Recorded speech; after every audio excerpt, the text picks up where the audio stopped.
A mitologia grega é aquela mesma, uma das histórias que são a base da nossa civilização ocidental. Um universo cheio de deuses poderosos, monstros que dão arrepios e, claro, heróis que até hoje inspiram a nossa imaginação.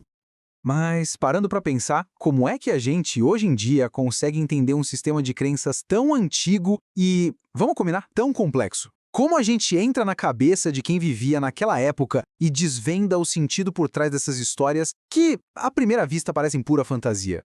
Olha, existe um jeito de organizar as coisas. Os estudiosos usam o que a gente pode chamar de 3 pilares para entender qualquer religião. E no caso das religiões antigas, como a grega, um desses pilares é a chave de tudo: o mito. É através das histórias, dos mitos, que a gente consegue decifrar os outros dois. O credo, ou seja, no que eles acreditavam, e o ritual, que é o que eles faziam no dia a dia.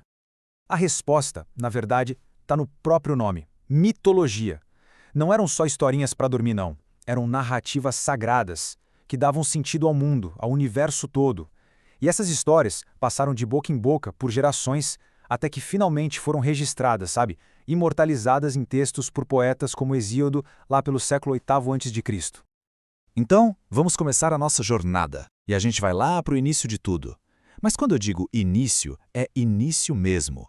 Antes de existir tempo, antes de existir luz, antes de existir qualquer coisa que a gente consiga dar um nome. Imagina só, um vazio total, escuro, infinito. Uma bagunça primordial. Esse era o caos. Não dá para dizer que era bom ou ruim, simplesmente era. Pura possibilidade, uma escuridão imensa de onde absolutamente tudo que existe estava prestes a surgir. E de repente, desse vazio absoluto, brotam os primeiros seres. As primeiras divindades, as forças mais básicas do universo. E, para nossa história, a mais importante de todas é Gaia, a própria Terra, a grande mãe, a base, a rocha onde toda a linhagem dos deuses ia ser construída. E o mais incrível é que, sozinha, sem ninguém, Gaia deu à luz seu primeiro filho, Urano, o céu cheio de estrelas. Ele a cobriu por completo, sabe? A envolveu. E ali se formou a primeira e mais fundamental união de todas, a Terra e o céu, juntos.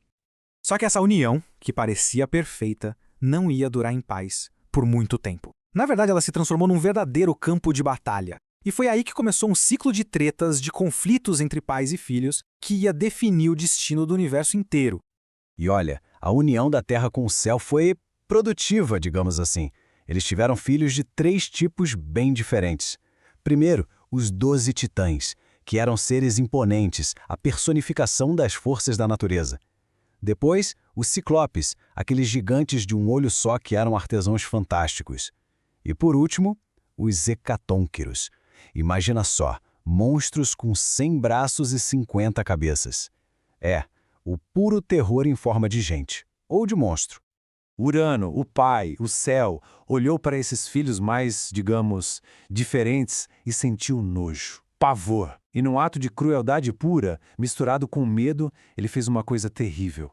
Empurrou os ciclopes e os hecatônquiros de volta para o útero da mãe deles, Gaia.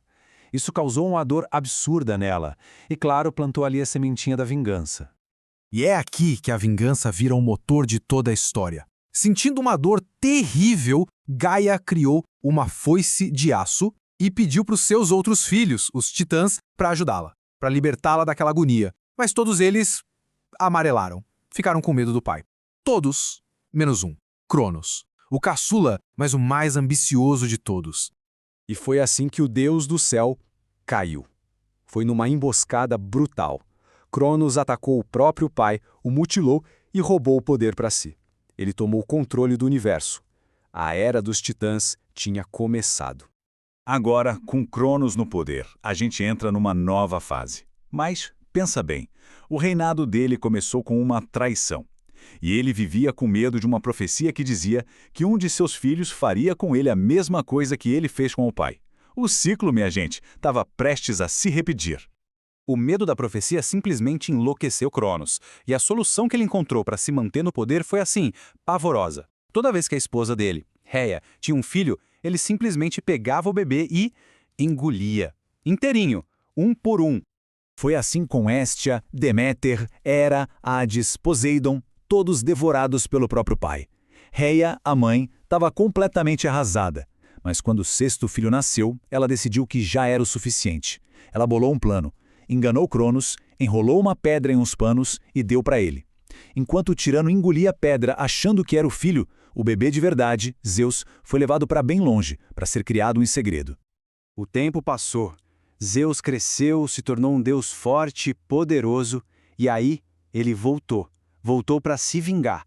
Com uma ajudinha, ele deu um jeito de fazer Cronos vomitar os 5 irmãos. E o mais louco é que eles saíram de lá já adultos, prontinhos para a briga. O cenário estava montado para a guerra que ia decidir de uma vez por todas quem mandaria no universo. O que veio a seguir foi a Titanomaquia, uma guerra que durou 10 anos, uma guerra que abalou as estruturas do cosmos. De um lado, os deuses mais novos, cheios de energia, os olimpianos, com Zeus na liderança. Do outro, a guarda antiga, os titãs. E no fim das contas, a juventude venceu. Zeus e seus irmãos ganharam e prenderam os titãs lá nas profundezas do Tártaro. Uma nova ordem tinha nascido. Certo, então agora os deuses do Olimpo estão no poder lá no Monte Olimpo, mas e a gente? E os seres humanos? Onde é que os mortais entram nessa história toda, nesse novo universo governado por Zeus? Bom, segundo os mitos, a história da humanidade foi meio que ladeira abaixo. Tudo começou com a Idade de Ouro, uma época de paz, quase um paraíso. Mas cada geração que vinha era pior que a anterior. Teve a Idade de Prata e depois a de Bronze, que foi uma era de gente tão violenta que eles acabaram se destruindo. Depois veio a Idade Heróica, com os grandes heróis tipo Héracles, mas até eles deram suas escorregadas e acabaram irritando os deuses de vez. Chegou um ponto em que Zeus simplesmente perdeu a paciência. Cansado de tanta maldade e violência, ele decidiu que ia dar um reset no planeta. Mandou um dilúvio gigantesco para acabar com tudo. O plano era zerar a humanidade. Só que o Titã Prometeu, que gostava dos humanos, deu um toque para um cara chamado Deucanião. Ele construiu uma arca, sobreviveu com a esposa, Pirra, e eles deram um novo começo para a humanidade. Tá, mas depois de toda essa história de criação, guerra, dilúvio, o que fica disso tudo? Qual é o legado? A verdade é que esses mitos eram muito mais que historinhas. Eles foram a base, o alicerce de toda a cultura, da religião e, por mais incrível que pareça, até do pensamento crítico dos gregos. A gente consegue ver direitinho como essas histórias que contamos moldaram a sociedade grega. A crença em vários deuses, os rituais que eles faziam, como sacrifícios para agradar os olimpianos, e até a ideia de que existe uma justiça que vem dos céus, tudo isso vem direto desses mitos de criação e das guerras entre os deuses. E agora vem o plot twist, a reviravolta final, que talvez seja a parte mais genial disso tudo. O fato desses mitos terem sido escritos e espalhados, com todas as suas contradições e versões diferentes, deu aos primeiros filósofos o material perfeito para eles começarem a questionar. Ao analisar os mitos, a razão humana começou a desafiar a fé, e a partir daí, o mundo nunca mais foi o mesmo. E por hoje é isso, pessoal. Muito obrigado por embarcarem com a gente nessa jornada. A gente tentou usar imagens bem coloridas, bem realistas, para ajudar a dar vida a essa história que é simplesmente fantástica. Se curtirem essa análise, não esquece de seguir a gente para ver mais, deixar aquela curtida, comentar qual foi a sua parte favorita e, claro, compartilhar para que mais gente possa conhecer essas histórias incríveis. A gente se vê na próxima.